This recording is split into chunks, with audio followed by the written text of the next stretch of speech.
devastating consequences that would follow for the region and beyond. The maintenance of international peace and security requires us all to take decisive action, and now is the moment to redouble our collective efforts to prevent a wider conflagration. I thank you. I resume my function as President of the Council. I now give the floor to the representative of the Islamic Republic of Iran. In the name of God, the compassionate and merciful, Madam President, we extend our sincere congratulations to Guyana as assuming the presidency of the Security Council this month, and we thank you for your coordination and for convening this urgent and important meeting. We appreciate Under Secretary General Mr. Carlo and Director General Mr. Grossi for their contribution to this meeting. We also wish to express our appreciation to Algeria, Pakistan, China, and the Russian Federation for their support in convening this emergency session to address Israel's unlawful act of aggression against the Islamic Republic of Iran, a grave violation of international law and the Charter of the United Nations. I address the Council today on behalf of the people and government of Islamic Republic of Iran with the utmost urgency and grave alarm. Madam President, last night, the Israeli regime, the most dangerous and terrorist regime in the world, with full intelligence and political support from the United States regime, conducted a series of coordinated and premeditated military attacks across multiple cities in Iran. These acts of aggression and unlawful strikes target peaceful nuclear facilities, military sites, vital civilian infrastructure, and residential areas. Among the key targets was the Natanz nuclear facility, a safeguarded site under the full monitoring of the International Atomic Energy Agency. Madam President, we strongly and unequivocally condemn the barbaric and criminal attack. A series of targeted assassinations were against senior military officials, nuclear scientists, and innocent civilians. So far, 78 people, including senior military officials, have been martyred and over 320 others injured. The overwhelming majority of them civilians, including women and children. Earlier today, Israel continued its act of aggression against Iran, once again targeting multiple civilian and military sites across several Iranian cities. These deliberate and systematic killings were not only illegal but inhuman, a chilling display of calculated aggression. These atrocities constitute clear acts of state terrorism and flagrant violation of international law. Madam President, the inaction of the United Nations, the Security Council, and the IAEA, despite repeated and documented warning by Islamic Republic of Iran regarding Israeli threats against its nuclear sites, have seriously undermined their credibility and authority. Their silence in the face of repeated Israeli provocation has emboldened this rogue regime to escalate its violation and cross every red line. Let us be clear.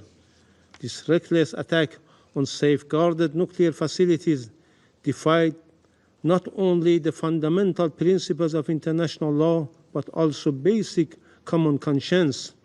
Any damage to these facilities risks catastrophic radiological consequences that would not be confined to Iran, but could spread across the region and beyond.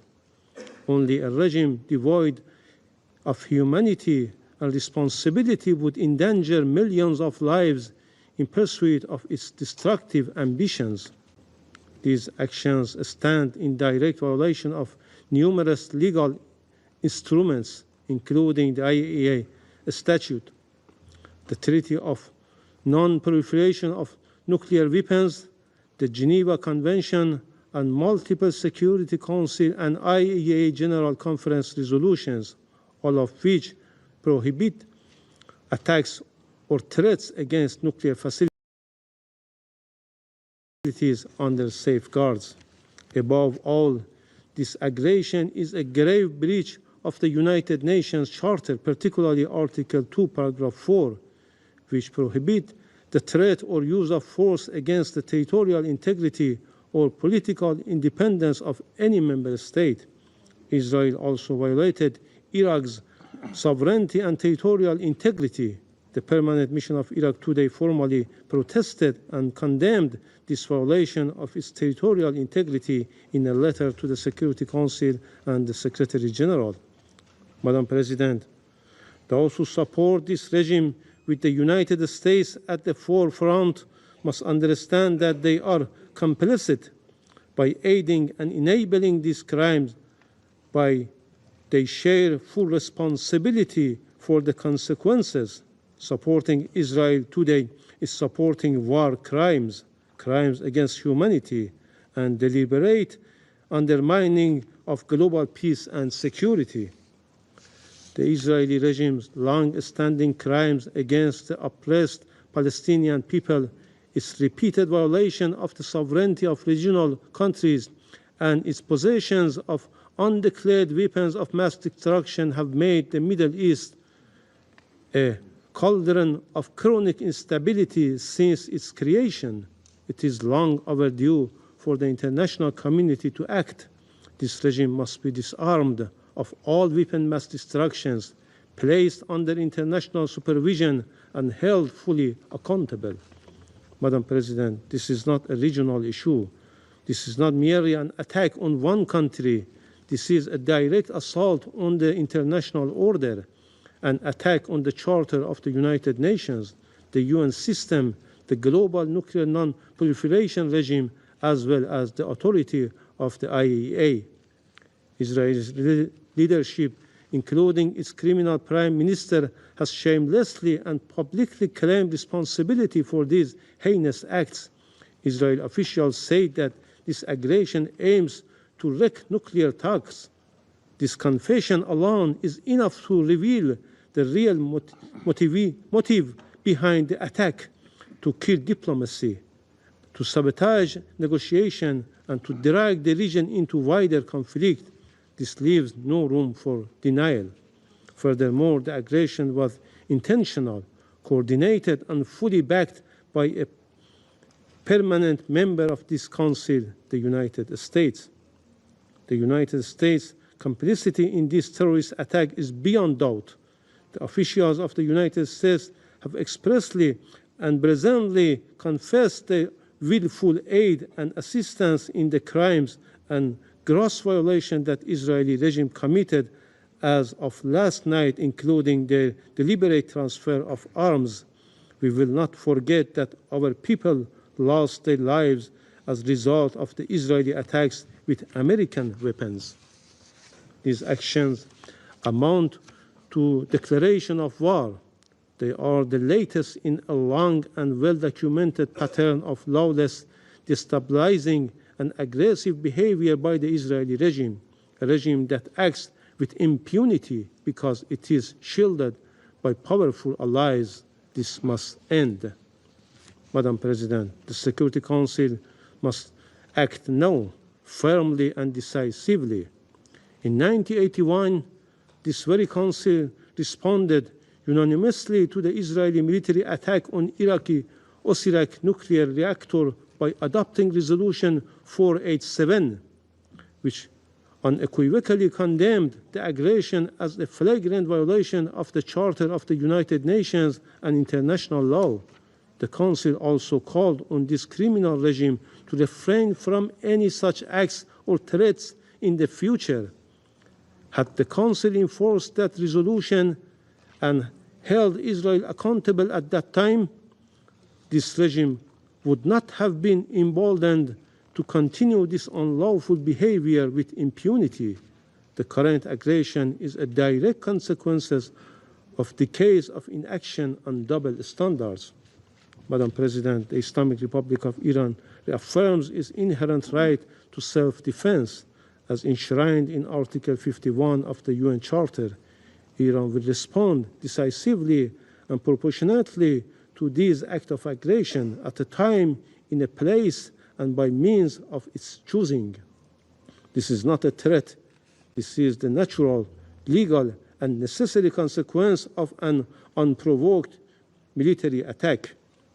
Iran's response will be firm, lawful, and essential to restore deterrence, defend our sovereignty, and uphold the principles of international law. No aggressor can be allowed to act with impunity. Madam President, we have requested this emergency meeting because we expect this Council to fulfill its Charter mandate. The Security Council must condemn, in the strongest possible term, Israeli unlawful aggression. It must take immediate, concrete measures to hold the Israeli regime accountable and to prevent the further corrosion of international peace and security.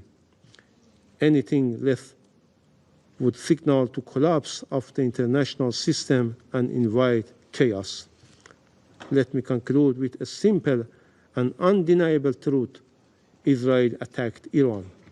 Israel violated international law and the UN Charter, and Israel must be held accountable. The Security Council must act now and stop this act of aggression immediately. Silence is complicity in this crime. I thank you.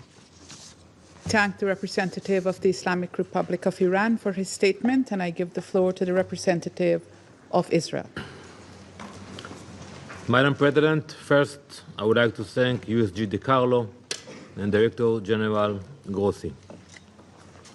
Madam President, Israel has acted to prevent its destruction, and the world now stands at a crossroad between denial and clarity.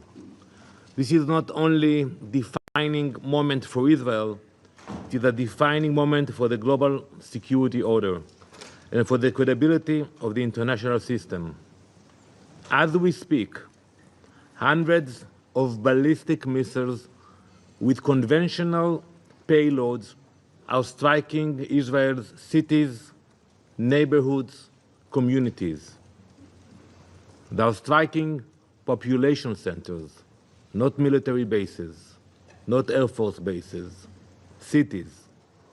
Dozens are injured, 2 of them in a critical condition, and we are still following the news.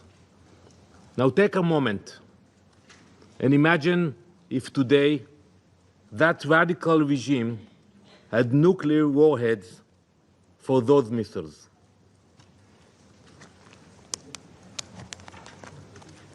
Last night, the State of Israel launched Operation Rising Lion, a preemptive military operation carried out with precision, purpose, and the most advanced intelligence at our disposal. The mission was very clear: dismantle Iran's nuclear program, eliminate the architects of its terror and aggression, and neutralize the regime's ability to follow through on its repeated public promise to destroy the State of Israel. For years, Iran has declared its intent. Its leaders have spoken without hesitation. Less than a month ago, Supreme Leader Ayatollah Khamenei called a, quote, cancerous tumor that must be eradicated. IRGC commanders have vowed to, quote, open the gates of hell on Israel. This is a picture from the main square in Tehran. The streets of Tehran display a countdown clock. At the time of the photo, you can see it in Arabic, it was at 8,411 days. It is tracking the regime's planned timeline for Israel's destruction, paid by the government, putting it in the main squares in Tehran. These threats have been made on a near-daily basis. Never again will we dismiss such threats.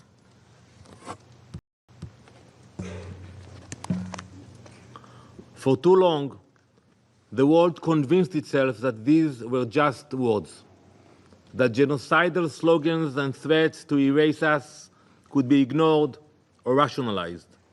But Israel has never had that luxury. We know our enemies. We know their ideology. And when a regime builds ballistic missiles, enriches uranium to near weapons grade, and openly declares its intent to destroy us, we believe them. We take them at their word. And we take action before it is too late.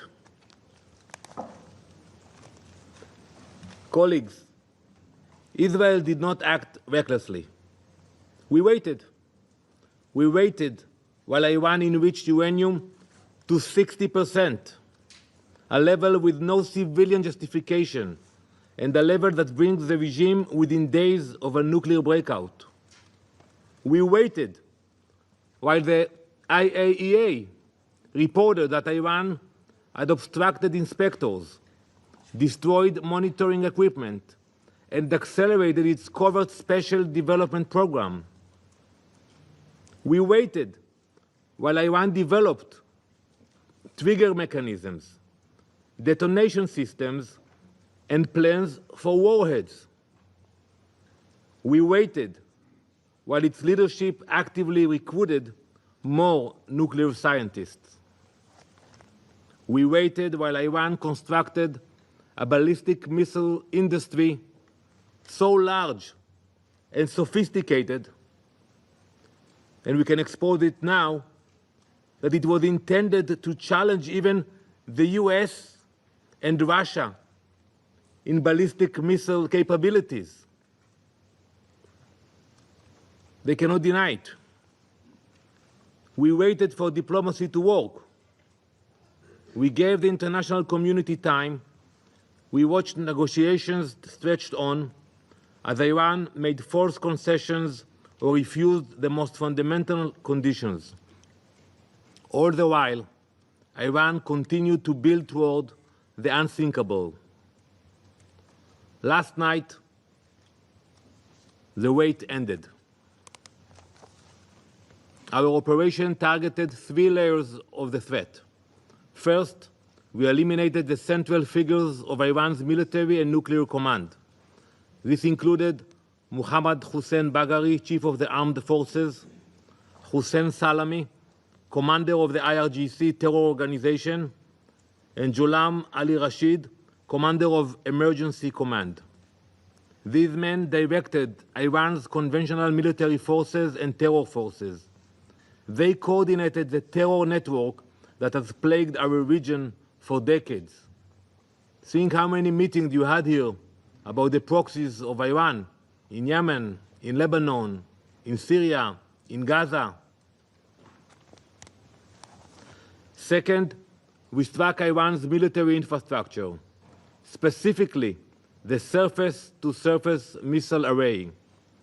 Israeli Air Force fighter jets, guided by precise intelligence, completed a series of strikes against the Iranian regime's missile capabilities. Dozens of launchers, missile storage facilities, and additional military sites were destroyed. Late last year, Iran launched wave after wave of ballistic missiles at our cities. They deliberately targeted civilians. The destruction of these missile systems is a moral imperative. These are weapons with the capacity to reach thousands of kilometers.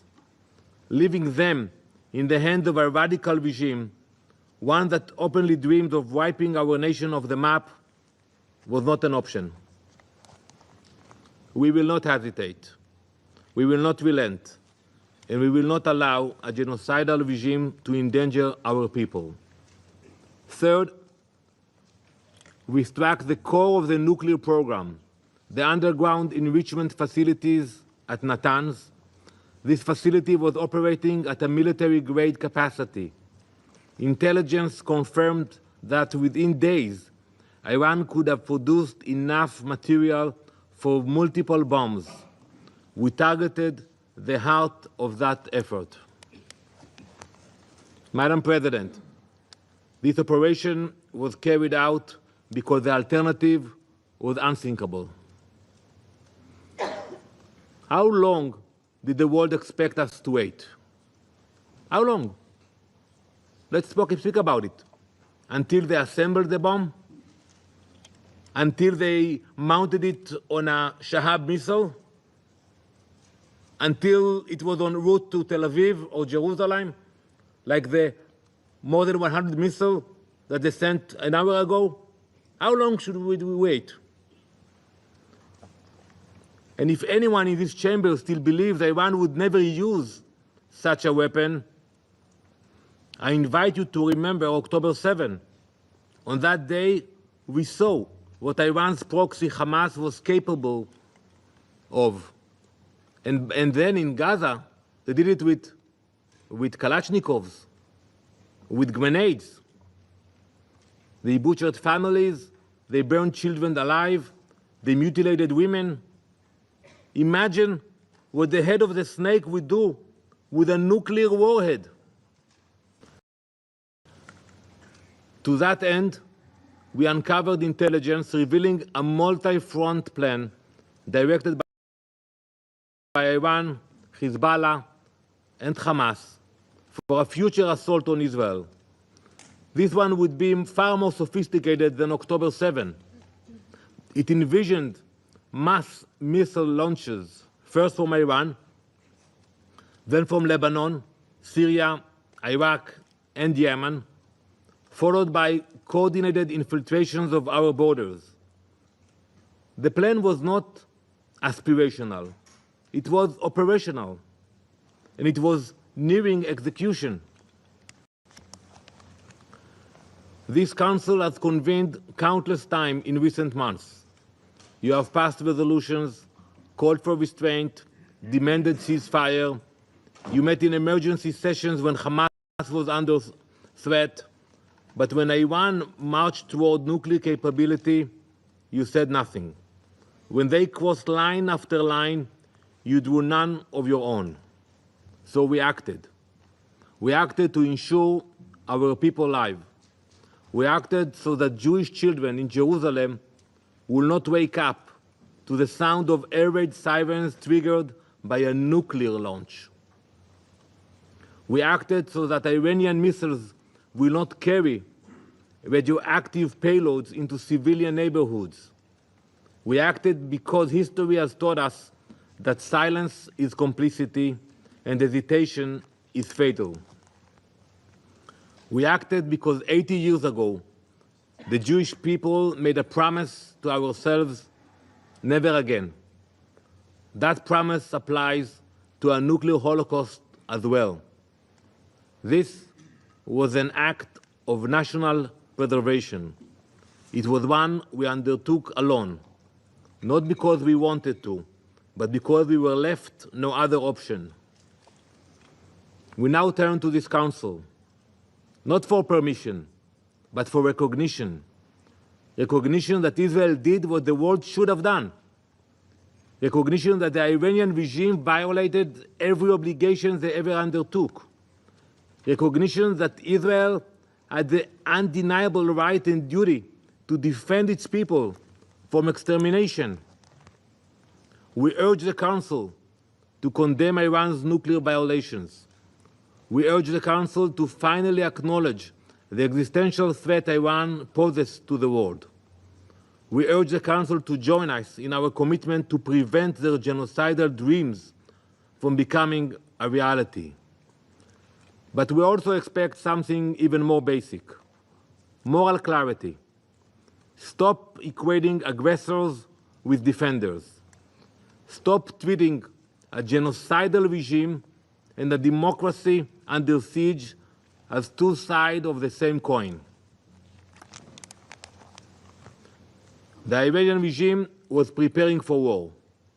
This war would have stretched across the Middle East, to Europe, to Asia, to the Americas. It would have been against the international order. We acted to prevent a threat that would endanger not only Israel, but the entire world. We will not sit quietly while our people are targeted. Not again, not ever. Empty words will not stop Iran. Israel will. We did not wait for the bomb to fall, and we will never allow that day to come. Thank you. I thank the representative of Israel for his statement, and I give the floor now to the representative of Iraq. Thank you very much, Madam President, for responding to our request and convening this session. I'd like to thank the USG and the Director General of the IEA for their briefings. Madam President, Iraq expresses its deep concern and condemnation of the dangerous military aggression committed by the Israeli entity against the territories of the Islamic Republic of Iran, including their blatant violation of Iraq's sovereignty and the inviolability of its airspace. This constitutes a flagrant breach of the provisions of international law and the UN Charter. In this regard, the Republic of Iraq has submitted a formal letter of complaint to Your Excellency, President of the Security Council. We clarified the details of the said violations, which is not only an infringement on the inviolability and sovereignty of Iraq, but is also an illegitimate use and transgression on the airspace of another sovereign state to initiate acts of aggression against another UN member state. This exposes the entire region to huge security risks. This unacceptable and illegal aerial breach jeopardizes Iraq's security and stability. It's also a dangerous violation of our territorial integrity and our airspace. It pushes us into conflicts that we are not party to and are far from. It threatens regional and international peace and security. Iraq categorically rejects any attempt at turning our territories or airspace into a theater to settle regional or international accounts. We stress that we will not permit our national security or sovereignty to be at risk. We will not allow such violations to be repeated under any pretexts. Madam President, the government of the Republic of Iraq underlines that this aggression is also a violation of relevant Security Council resolutions and a violation of the sovereignty of a UN member state. This necessitates a clear position from the international community to ensure serious accountability. The Israeli entity is fully responsible for this escalation and for the repercussions of this violation of the security of Iraq and that of the entire region. Accordingly, the government of Iraq calls on the Council to, first, condemn this flagrant violation of Iraqi sovereignty and considering it a clear breach of the principles of the UN Charter and the rules of international law. Second, hold the Israeli entity fully responsible legally and politically for these acts of aggression. Third, take the necessary measures to stop these violations and prevent their repetition as they put Iraq's security and stability at risk. Madam President, this aggression highlights once again the need for the Security Council to shoulder its responsibility and maintain international peace and security. It must take a clear position vis-à-vis such repeated violations by the Israeli entity, whether against the Palestinian people or against a neighboring country in the region, all with impunity in a way that threatens the credibility of the international law at large. It will only exacerbate tension and instability in the region, which might lead to grave consequences. In conclusion, Madam President, the Republic of Iraq reiterates that it is fully committed to the principles of good neighborliness, non-interference in the internal affairs of other countries, and respect of international law. We reserve our right to take any necessary measures to protect our national security and sovereignty in line with the Charter and the rules of international law. Iraq calls on this august council to guarantee respect of state sovereignty and independence pursuant to the principles and purposes of the United Nations. Thank you, Madam President. Thank the representative of Iraq for his statement, and I give the floor to the representative of Kuwait. In the name of God, most compassionate, most merciful, thank you, Madam President. Distinguished members of the Council, at the outset, allow me to thank Madam De Carlo and Mr. Grossi for their two valuable briefings. We address you today on behalf of the member states of the Gulf Cooperation Council, namely the United Arab Emirates, the Kingdom of Bahrain, the Kingdom of Saudi Arabia, the State of Qatar, the Sultanate of Oman, and my country, the State of Kuwait.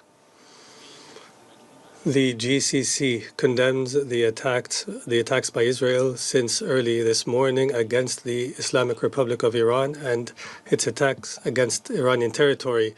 We express our concern towards this serious escalation that warns of serious and dire consequences for the regional security and stability. These acts of aggression that come at a delicate moment when the Middle East is witnessing increased level of tensions are a blatant violation against the sovereignty of a UN member state, and they represent a serious precedent that undermines the basis upon which the international law is built, and in particular the principle of the respect for state sovereignty and the non-use or threat of use of force against any state. Madam President, the timing of this attack is very sensitive when international efforts were intensifying to resume nuclear negotiations between Iran and the United States. This attack will likely derail the diplomatic efforts and risks a wider conflict that will seriously affect regional and international security. In this context, the GCC affirms that such attacks, regardless of the justification, will only lead to deeper polarization and an expanded conflict, and they pave the way for a regional trajectory that is dangerous and that will not serve the interests of any population in the region. We also emphasize that security in the region cannot be achieved through escalation and bombardment, but through dialogue and political and diplomatic means, and through promotion of good neighborliness and mutual respect. The GCC group will continue the efforts aimed at de-escalation and to advance dialogue and diplomacy. We reiterate our commitment to working with the concerned parties for the sake of peaceful and lasting resolutions that guarantee peace and security in the region. We also call in this context for the greatest degree of restraint and wisdom and to avoid an expanded conflict. The international community, and in particular the UN Security Council, must uphold their responsibility in ending these violations. In conclusion, the GCC reiterates its firm commitment to support peace and security and stability in the region, and we categorically reject the violation of any state sovereignty under any pretext, and we warn against an expanded conflict that will only serve the forces of chaos and extremism. Thank you, Madam President. Thank the representative of Kuwait for his statement. There are no more names inscribed on the list of speakers. I now invite Council members to informal consultations to continue our discussion on the subject. The meeting is adjourned.